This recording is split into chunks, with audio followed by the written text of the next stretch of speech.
The pylons that you see here, the books in stones that it says in the Per Emeru. The Per Emeru, the books in stone, mean everywhere you see on the temple, you see the Neter Shishata, okay, or the Medu Neter as well. The Medu Neter, carved in the temple everywhere. The first language, long before Aramaic, long before these contemporary languages of the day, all over the temple.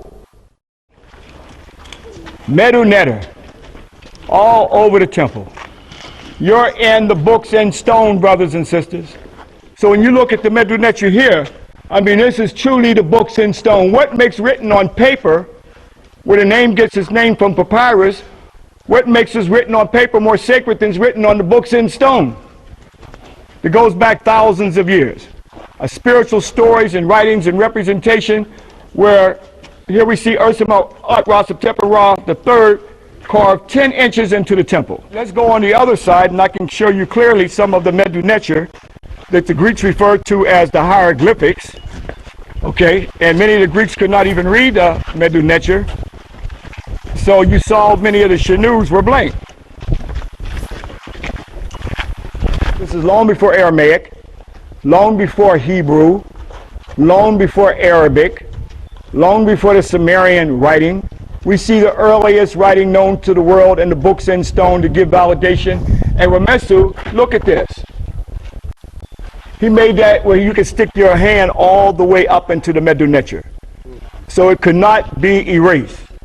And here you have repetitions of spiritual ideas, and here we have the Sutenbet, Neb Tui, the dog figure, Ursa, Ma'at, Ra, Murray, Amen, Sa, Ra, Neb, Kadu, Ramesu. Now, what's it saying here?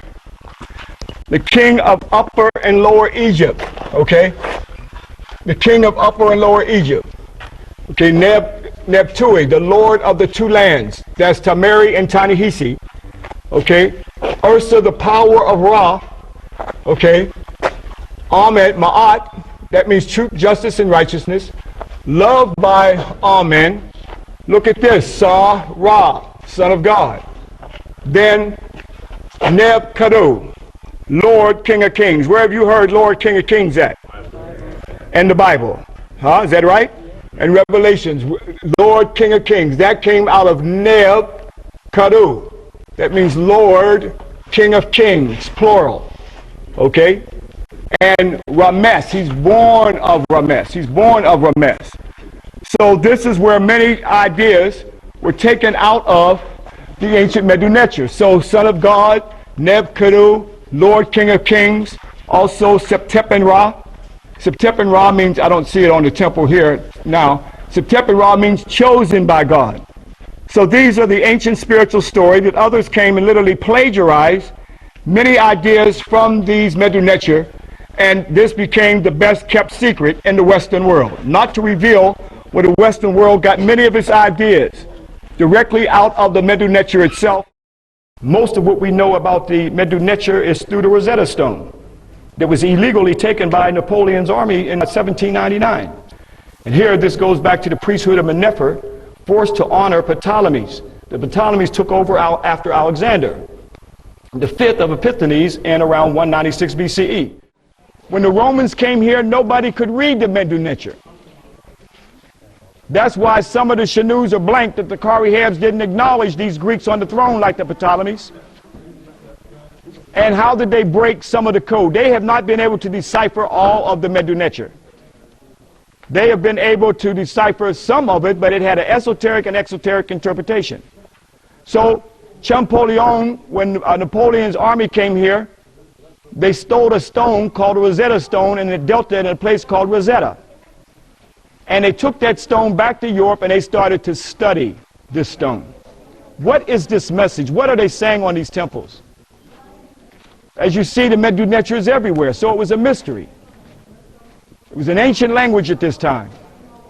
And then Champollion was able to see, he was able to read Greek, and he was able to decipher Cleopatra the seventh name and the Demotic. And then he was able to decipher a lot of, as the Greeks called the Medu Neter, heretic. And then they were able to break the code on the surface. But you had a priestly language, which more is an esoteric, language, and an exoteric language, an inner and outer. They've never to this day reached the inner meaning of the Medu Neter. But Champollion came and carved his name right there, Champollion, on the temple. Did he climb up there on a ladder to do it? No. At that time, when they came in here, these temples were covered in sand, so it was probably at a distance about right here that he was able to write it. That's why when you look up at the temples, in many cases, when you see names up there, that's because the dirt was up that high. You saw the lecture, they only dug these temples out in the turn of the century. Just a couple more things before we move. Keep in mind, when you say Egyptology, that's connected to white supremacy and the colonial period of Egypt. That's what Egyptology is. They literally cut out a piece of Africa and called it Egyptology. If we call it anything, we should call it chematology or Africanology. But Egyptology is equated with white supremacy and colonialism. Also, that before Champollion, there was a Jesuit priest who came through here named Ignatius Keshner. Ignatius Keshner, who was a Jesuit priest, was the one who tried to decipher the Medu Neter. And some have called Champollion the father of deciphering the Medu Neter. But I don't think that Ignatius Keshner, Champollion, or Thomas Young, I don't think none of them deciphered the deep meaning of the Medu Neter. The Medu Neter, the hieroglyphics, you see at the top, then we have Demotic, and then we have Greek. Well, Thomas Young and Champollion, they could read Greek, and they were able to decipher Cleopatra's name in the Demotic. That's how they were able to decipher some of the Medu Neter, but not all of it, because it had esoteric as well as exoteric interpretation.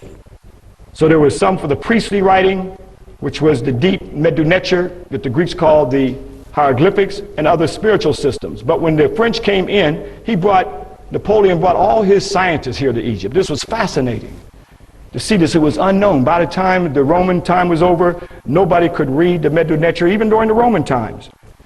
To see this, it was unknown. The temples were under the sand, so when you go into the temple, it did not always look like that. But they came in many cases plundered, took reliefs and so forth that you see in the British Museum, you see it in the Louvre, you see it in New York City. Many cases, these reliefs have been chiseled out. You have to go to Europe to see them.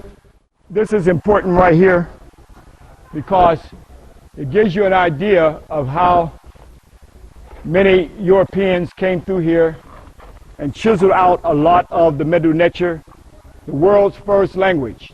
This is long before Aramaic, long before Hebrew, long before Arabic.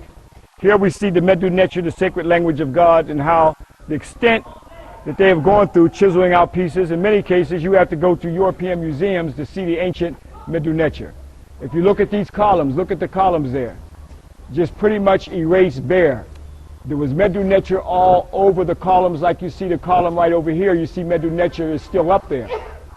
But these here have totally been erased, totally wiped out. How long will this go on? When we go through our awakening, will the sacred language and messages still be on these ancient temples for us to read? Where the African Kemetic spiritual stories were told for thousands of years? So this is still going on. So when you see all these columns here that erase like they are, this is, in many cases, you got to go into those museums and you'll see big walls of rugged reliefs of Medu Neter everywhere. And where did it come from? It came from right here, where they came in and chiseled it out, or during the time when they came through here and these temples were wide open and Muhammad Ali was doing everything to sell off the treasures and dismantling temples and so forth. This has been an ongoing process, has been done. And to show you how sad it is, see over there the Medu Neter straight in the back. Now look how they actually took the reliefs off. So is that how it's going to look on the temple in the future? See how they took and made a sketch of what used to be there? See the arcs over there? So they sketched in what they literally took out. Look at the top where they sketched in where the men are walking with the left leg forward. You see the falcon up there of Heru, and he's holding in his talons the Shin symbol.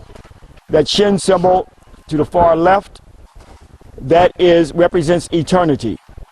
They're actually taking off the Medu Neter and now sketching in what actually has been taken. This whole temple may end up like that, with a sketch of what originally the Medu Neter actually existed. So are they eventually going to sketch out what's left and take off all the rest? That's the question that's got to be asked here. Will we come through here one day and all we will see are the black linings of the sketch that used to be, of Mut and all the others? So even as far back in the 80s, I've seen where many of the reliefs have literally been taken off. When I'm in England, I see a lot of these Medu Neter. You go to metropolitan New York, you see it. In many cases, a lot of people are going to Europe to see Egypt now. A lot of people are not studying Egypt here. They're studying Egypt in schools in Europe and America for what they took from here. And this is sad. Egypt has gone through a whole thing trying to get a lot of the stuff that was stolen from Egypt back. And Mary Ra witnessed when she was in the Cairo Museum the repatriation of some of the pieces, some small little pieces that England returned back to Egypt. There were little tiny pieces in the corner, and she said there was a little sign there of the repatriation. Metropolitan Museum. Oh, it came from the Metropolitan? Yeah, so the Metropolitan Museum turned some little pieces. All those pieces they got in the Metropolitan Museum? So it's like an insult to here's a little bit of crumbs that they're going to give back. So all those colossal statues that you see there, all that, like Belzoni and others who came through here, and at one time Egypt was wide open for everybody to take whatever they wanted. So Belzoni, he's the one that took a lot of those statues that's in the British Museum, and they just drug them out of here, put them on boats and carried them to Europe. Okay, it was what, you know, they could do what they wanted to do with it. So hopefully there'll be an awakening here to get a lot of those treasures that they stole out of Egypt and return back to Egypt. How much of the temple will still be here when we have finally emancipated our mind, when our ancestors left on the temples of eternity and the books in stone, our ancestral sacred knowledge of liberation and emancipation, as well as a spiritual emancipation and salvation for the soul. All of that was taught here. So over the years, I have witnessed, as I said, back in the 80s, of them. I mean, I came right here. They had people here just hacking away. We are still in a deep sleep. You would never see this happen to other people's treasures without an outcry. Go to the Vatican and start tearing down some statues and carrying it to Egypt. Huh? Go down there and start tearing down some of those popes and see if you can do it and bring them to the museums here. We wouldn't want it anyway. All right? Go dig up old George and dig up King James, all right? But they dig up our ancestors. They tear off the relief, desecrates the temple. All these things have been done over the millenniums and plunders who have come through here. But even now, it still blows our mind, but you have to keep in mind you're looking at the skeletal remains.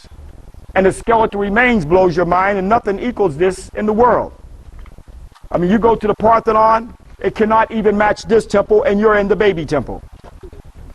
For many years, I have seen the plaster that was put over Amenhotep III, and this was done by the Byzantine Roman Christians. They even built a chapel down inside here where they actually used the temple for a church. As I said, if the temple was supposed to be so pagan and so heathen, then why use it as a church? And also, you can see some of the plaster still here, where at one time this plaster covered up Amenhotep III, divine birth, okay, from his mother, from his spiritual mother, Mut. Even though his physical mother is Matanwea, but his spiritual mother is Mut, and his spiritual father is Amen. This is an early Immaculate Conception and Resurrection story going back over 3,000 years ago of the 18th dynasty. This is long before the Immaculate Conception story that we know in Rome or the Byzantine Christians. But also, this plaster was all over there. This was the Romans put their face here. They repainted this to bring out the Byzantine Roman Christian images. They had nothing to do with this. When this temple was built, there was no Rome, there was no Greece, there was no Byzantine Christians at this time. So they actually plastered, originally, the Byzantine Romans plastered over all of this.